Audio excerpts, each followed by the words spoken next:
November 12వ తేదీ దీపావళి. హిందూ సనాతన ధర్మంలో ప్రతి పండుగకు ఒక విశేషమైన స్థానం ఉంది. మన పురాణాల ప్రకారం చీకటిని నిరాశ నిస్పృహలకు, అజ్ఞానానికి గుర్తుగా భావిస్తారు. వెలుగు ఆనందానికి, ఉత్సాహానికి ప్రతీకగా చెప్తారు.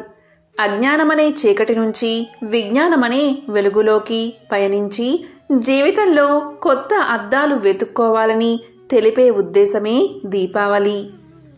దీపం ఐశ్వర్యం అని, అంధకారం దరిద్రం అని, దీపమున్న చోట జ్ఞాన సంపద ఉంటుందని, దీపము సాక్షాత్తు లక్ష్మీదేవి అని మన పురాణాలు చెబుతున్నాయి.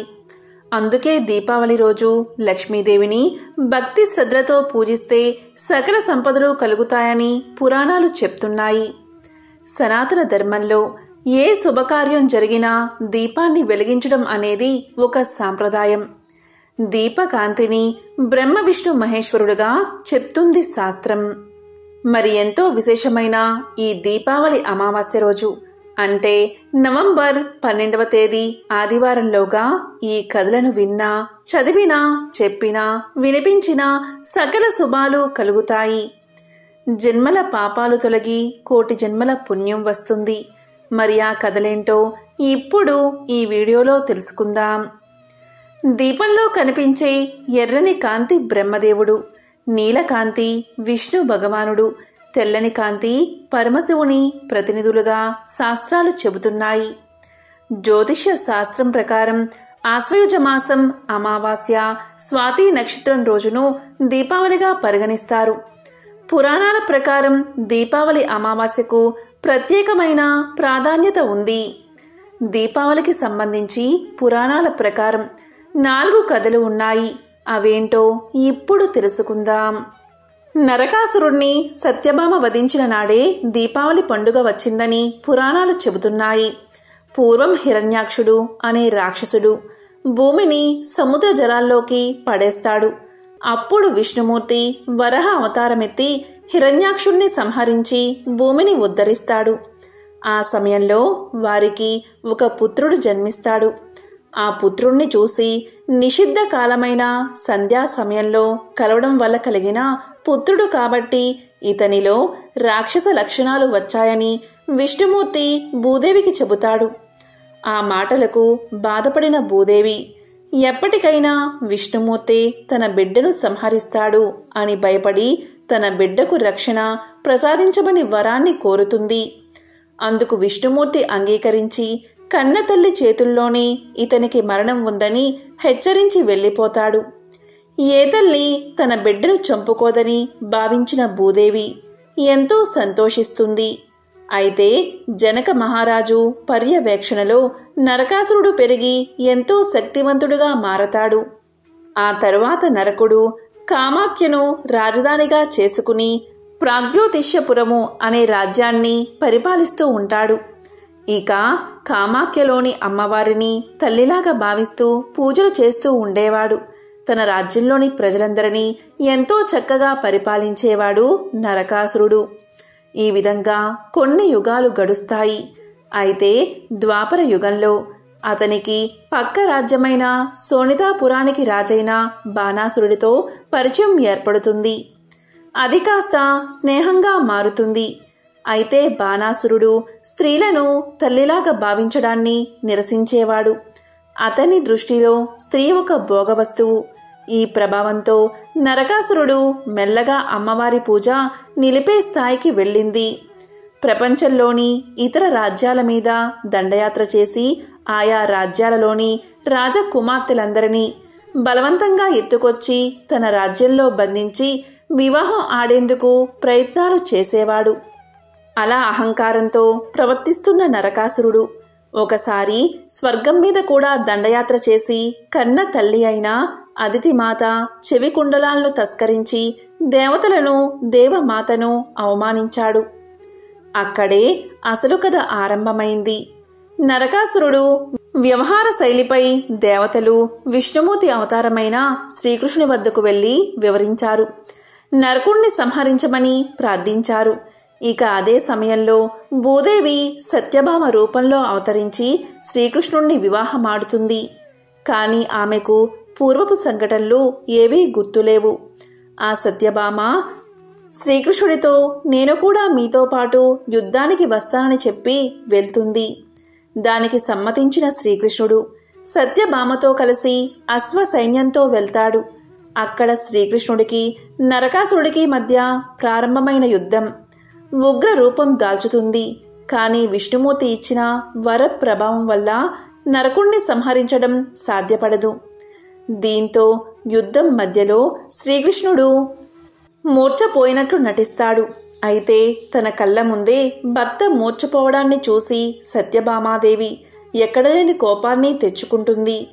వెంటనే విల్లు ధరించి తన పుత్రుడైన నరకాసుడి మీద బాణాన్ని వేస్తుంది. దీంతో నరకాసురుడు తన తల్లి చేతిలోనే మరణిస్తాడు. అలా నరకుడు చనిపోయిన రోజుని నరక చతుర్దశి అంటారు. ఆ రోజు అమావాస్య కావడంతో వారికి ఆహ్వానం పలికేందుకు దీపాలు వెలిగించారని అప్పట్నుంచి ప్రతి సంవత్సరం ఆశ్వయుజ మాసం కృష్ణ చతుర్దశి రోజు వచ్చే దీపావళిని ప్రజలు ఆనందంగా జరుపుకుంటున్నారని పురాణ కథనం. ఈ రోజున నరకాసుడి బొమ్మలు తయారు చేసి కాల్చివేస్తూ ఉంటారు. అలా దీపాలు వెలిగించి పండుగ జరుపుకునే పరంపర నేటికీ జరుగుతున్నదని పురాణాలు చెబుతున్నాయి. దేవతలు రాక్షసులు అమృతం కోసం పాల సముద్రాన్ని చిలుకుతూ ఉండగా లక్ష్మీదేవి ఉద్భవించింది. ఆ రోజును దీపావళిగా చెప్తారు. అష్ట ఐశ్వర్యాలను ప్రసాదించే లక్ష్మీదేవిని దీపావళి రోజు సాయంత్రం పూజించడం చాలా విశేషమైనదిగా భావిస్తారు. ఇక మహాభారతంలో కౌరవులు సాగించిన మాయాజోదంలో ఓడిన పాండవులు అరణ్యవాసం చేస్తారు. ఆ అజ్ఞాతవాసం పూర్తి చేసుకుని తిరిగి తమ రాజ్యానికి వచ్చిన రోజునే దీపావళిగా చెప్తారు.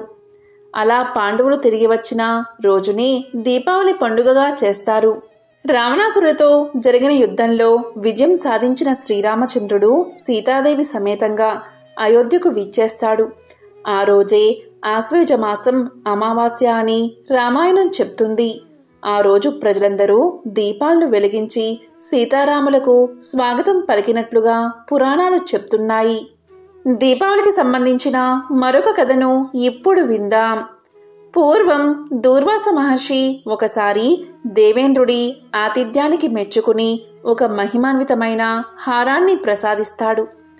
ఇంద్రుడు దానిని తిరస్కార భావంతో తన వద్ద ఉన్న ఐరావతం అనే ఏనుగు మెడలో వేస్తాడు. అది ఆ హారాన్ని కాలితో తొక్కేస్తుంది. అది చూసిన దూర్వాసుడు ఆగ్రహం చెంది దేవేంద్రుడిని శపిస్తాడు. తత్ఫలితంగా దేవేంద్రుడు రాజ్యాన్ని కోల్పోయి సర్వ సంపదలు పోగొట్టుకుని దిక్కుతోచక శ్రీహరిని ప్రార్థిస్తాడు. ఈ పరిస్థితి గమనించిన శ్రీ మహావిష్ణువు దేవేంద్రుణ్ణి ఒక జ్యోతిని వెలిగించి దానిని శ్రీ మహాలక్ష్మి స్వరూపంగా భావించి పూజించమని సూచిస్తాడు. శ్రీ మహావిష్ణువు సూచనపై దేవేంద్రుడు అదే విధంగా చేస్తాడు. దానికి తృప్తి చెందిన లక్ష్మీదేవి తిరిగి త్రిలోకాధిపత్యాన్ని సర్వ సంపదలను దేవేంద్రుడికి ఇస్తుంది. ఆ సమయంలో శ్రీ మహావిష్ణువు చెంతన ఉండే మహాలక్ష్మీదేవిని ఇంద్రుడు ఇలా అడుగుతాడు. తల్లి, నీవు కేవలం శ్రీహరి వద్దనే ఉండడం న్యాయమా? నీ భక్తులను కరుణించవా అని అడుగుతాడు. దానికి మాత సమాధానమిస్తూ ఇలా పలుకుతుంది.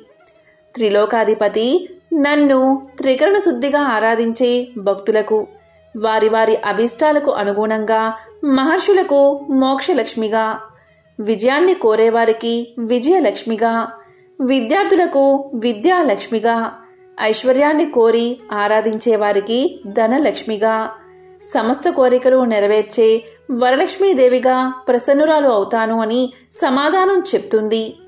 అందుచేత దీపావళి రోజున మహాలక్ష్మిని పూజించే వారికి సర్వ సంపదలు చేకూరతాయని పురాణాలు చెప్తున్నాయి. అసుర నాశనానికి ధర్మ ప్రతిష్టాపనకు గుర్తుగా అమావాస్య నాడు జరుపుకుని దీపావళి పండుగ నాడు లక్ష్మీదేవికి ప్రతీకగా వెలుగులు విరజిమ్మే దీపలక్ష్మిని పూజించడం సర్వశుభాలను ప్రసాదిస్తుంది. ఇక గ్రామీణ ప్రాంతాలలో పంట చేతికి వచ్చే సందర్భాన్ని పురస్కరించుకుని అన్నదాతలు దీపావళి పండుగను చేసుకుంటారు. మంచి పంట దిగుబడిని అందించినందుకు ఇష్టదైవానికి కృతజ్ఞతగా ప్రత్యేక పూజలు చేసి పండుగ జరుపుకుంటారు. ఇక వామన అవతారంలో శ్రీ మహావిష్ణువు బలి చక్రవర్తిని పాతాళానికి తొక్కేసిన రోజు కూడా దీపావళి అని కొన్ని పురాణాలు చెబుతున్నాయి. ఎప్పుడెప్పుడు ధర్మానికి హాని కలుగుతుందో, అధర్మం ప్రజ్వరిల్లుతుందో అప్పుడు శ్రీ మహావిష్ణువు భూమిపై దుష్ట శిక్షణ, శిష్ట రక్షణ చేస్తాడు. మరి ఆ కథ ఏంటో ఇప్పుడు విందాం. అనగనగా మహాబలి అనే రాక్షసరాజు ఉండేవాడు. ఆయన ఎవరో కాదు, సాక్షాత్తు ఆ ప్రహ్లాదుని మనవడే ఈ మహాబలి. బలి రాక్షస జాతివాడు అయినప్పటికీ ప్రహ్లాదుని నుంచి వారసత్వంగా ధర్మదీక్ష, దానశీలత, దయాగుణాలు అబ్బాయి. దాంతో తన రాజ్యంలోని ప్రజలను కంటికి రెప్పలా కాచుకునేవాడు. ఇప్పటి కేరళ ప్రాంతమే మహాబలి పాలించిన రాజ్యమని, అతను పాలించిన కాలం తమకి బంగారు యుగమని ఇప్పటికీ కేరళ ప్రజలు విశ్వసిస్తారు. అంతా సవ్యంగా సాగిపోతే దానిని కాలమని ఎలా అంటాం? కాలం కదులుతూ ఉంటుంది. దాంతోపాటు మనుషుల మనసులో ఏదో ఒక ఆలోచన మెదులుతూ ఉంటుంది. అనాదిగా రాక్షసులకి దేవతలకి తగని వైరం కదా. తనకి శత్రువులైన దేవతల్ని ఓడించడంతో పాటు ఈ ముల్లోకాలను జయించాలి అన్న కోరిక బలిలో కలిగింది. తనది కానిదానికి సొంతం చేసుకోవాలి అనుకున్నప్పుడే అతనిలోని రాక్షస గుణం బయటపడింది. రాక్షసుల గురువైన శుక్రాచార్యుని సారథ్యంలో ఏకంగా స్వర్గం మీదే దాడి చేసి ఇంద్రుణ్ణి చిత్తుగా ఓడించాడు బలి. దీంతో బలి చక్రవర్తి నుంచి తమ రాజ్యాన్ని విడిపించమని దేవతలంతా విష్ణుమూర్తిని శరణు వేడారు. అంతటా విష్ణుమూర్తి తానే స్వయంగా దేవతలందరికీ మాతృమూర్తి అయిన అదితి గర్భంలో జన్మించి బలి చక్రవర్తిని సంహరిస్తాను అని మాట ఇచ్చాడు. విష్ణుమూర్తి చెప్పినట్లుగానే అనతి కాలంలో అదితి గర్భాన జన్మించాడు. ఒకనాడు బలి చక్రవర్తి ముల్లోకాల మీద తనకి ఉన్న ఆధిపత్యాన్ని స్థిరం చేసుకునేందుకు అశ్వమేధ యాగాన్ని చేపట్టాడు. బలిని అంతమొందించేందుకు అదే తగిన అదనుగా భావిస్తాడు వామనుడు. ఒక బాల బ్రహ్మచారి రూపంలో ఆ యజ్ఞవాటిక దగ్గరికి చేరుకుంటాడు. జ్ఞానానికి ఆలవాలంగా ఉన్న రూపంతో ఉన్న వామనుణ్ణి చూడగానే బలి చక్రవర్తి మనసు కరిగిపోయింది. యాగ సందర్భంలో దానంగా ఏం కావాలో కోరుకోమని అడుగుతాడు. దానికి బదులుగా 3 అడుగుల స్థలం కావాలి అంటాడు వామనుడు. ఆ తరువాత జరిగిన కథ అందరికీ తెలిసిందే. వామనుడి మొదటి అడుగు కింద ఈ భూభాగమంతా సరిపోయింది. 2వ అడుగు విశ్వాన్ని కప్పివేసింది. ఇక 3వ అడుగు కోసం వామనుడి ముందు నిస్సహాయునిగా వంచిన తన శిరస్సుని అర్పించాడు బలి. మహాబలి అన్న పేరులోనే గొప్ప శక్తిశాలి అని అర్థముంది. మరి వామనుడు అన్న మాట బలహీనుడు, చిన్నవాడు అన్న అర్థాన్ని స్ఫురిస్తుంది. కాని మనిషి ఎంత బలవంతుడైనా, సకల గుణ సంపన్నుడైనా అతనిలో కనుక రాక్షస గుణం ప్రజ్వరిల్లితే వినాశనం తప్పదు అని బలి సూచిస్తున్నాడు. ఇక జ్ఞానానికి హద్దులు ఉండవని దాన్ని కలిగినవాడు వామన రూపంలో ఉన్నప్పటికీ అతనిలోని జ్ఞానం ఈ విశ్వాన్నే జయించగలదని వామనుడు చెప్పకనే చెబుతున్నాడు. విష్ణుమూర్తి అవతారాలలో తొలి మానవ అవతారం జ్ఞాన స్వరూపమైన వామనుడే. ఇక వామనుడు సాధించిన 3 అడుగుల్లోనూ పరమార్థం కూడా లేకపోలేదు. మొదటి అడుగు చరమైన భూమిని జయించింది. 2వ అడుగు అచరమైన ఆకాశాన్ని జయించింది. 3వ అడుగు తాను అనే అహంకారానికి చిహ్నమైన బలిని జయించింది. అహంకారాన్ని సమూలంగా తొక్కివేసింది 3వ అడుగు. వామన అవతారంలో శ్రీ మహావిష్ణువు 3 అడుగులతో బలిని పాతాళానికి తొక్కేసిన రోజు కూడా ఇదే అని పురాణాలు చెప్తున్నాయి. భారతదేశంలో ఆనంద ఉత్సాహాలతో జాతి, కుల, మత, వర్గ విభేదాలను విస్మరించి సమైక్యంగా జరుపుకునే పండుగ దివ్య దీప్తుల దీపావళి. జగతిని జాగృతం చేసే చైతన్య దీప్తుల శోభావళి. దీపమాలికల శోభతో వెలుగొందే గృహాంగణాలు, ఆనంద కోలాహలంతో వెల్లివిరిసే ఆబాల గోపాలం, నూతన వస్త్రాల రెపరెపలు, పిండి వంటల గుమగుమలు, బాణాసంచా చప్పుళ్ళు ఈ దివ్య దీపావళి సోయగాలు. ప్రతి సంవత్సరం ఆశ్వయుజ అమావాస్య రోజున దీపావళి వస్తుంది. దీపజ్యోతిని పరబ్రహ్మ స్వరూపంగా, మనోవికాసానికి, ఆనందానికి, నవ్వులకు, సజ్జనత్వానికి, సద్గుణ సంపత్తికి నిదర్శనంగా భావిస్తారు. దీపావళి రోజున శ్రీ మహాలక్ష్మిని విశేషంగా పూజించి అమ్మవారి ఆశీస్సులు అందుకుంటారు.